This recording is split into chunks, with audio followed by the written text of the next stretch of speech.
On flight day 15, Orion also performed a planned orbit maintenance burn to maintain the spacecraft's trajectory and decrease its velocity ahead of its Thursday departure from a distant lunar orbit.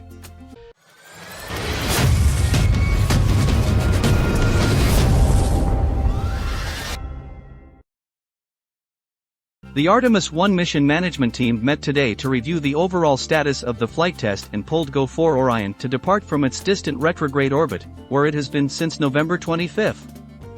Orion will conduct a burn to depart the orbit at 3:53 p.m. Central Standard Time Thursday, December 1 and begin its trek back toward Earth.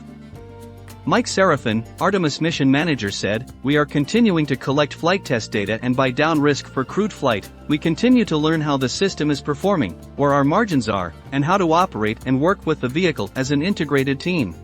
Added additional data to characterize the thrusters and the radiative heating on the spacecraft's solar array wings to help inform Orion's operational constraints. All previous thruster burns were 17 seconds or less. Orion's European-built service module has provided the propulsive capabilities to adjust the spacecraft's course in space via its 33 engines of various types, and serves as Orion's powerhouse, supplying it with electricity, thermal control, and air and water for future crews, in addition to propulsion.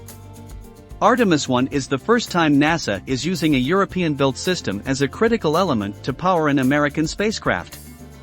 Provided by European Space Agency and its partner Airbus Defence and Space, the service module extends NASA's international cooperation from the International Space Station into deep space exploration.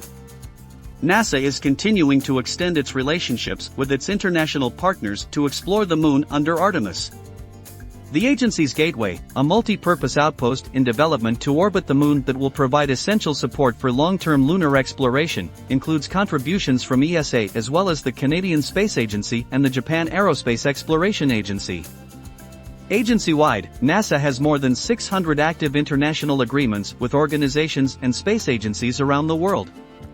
Teams also elected to add 4 additional test objectives to Orion's return trip to Earth to gather additional data on the spacecraft's capabilities.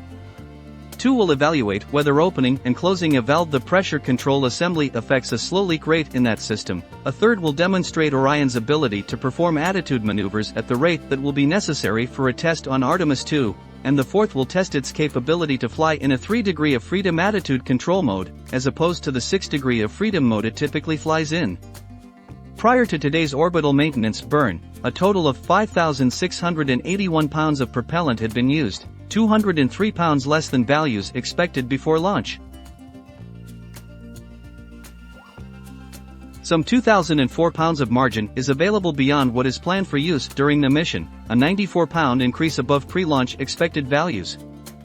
Just after 4 p.m. Central Standard Time on November 30, Orion was traveling 253,079 miles from Earth and 50,901 miles from the Moon, cruising at 2,052 miles per hour.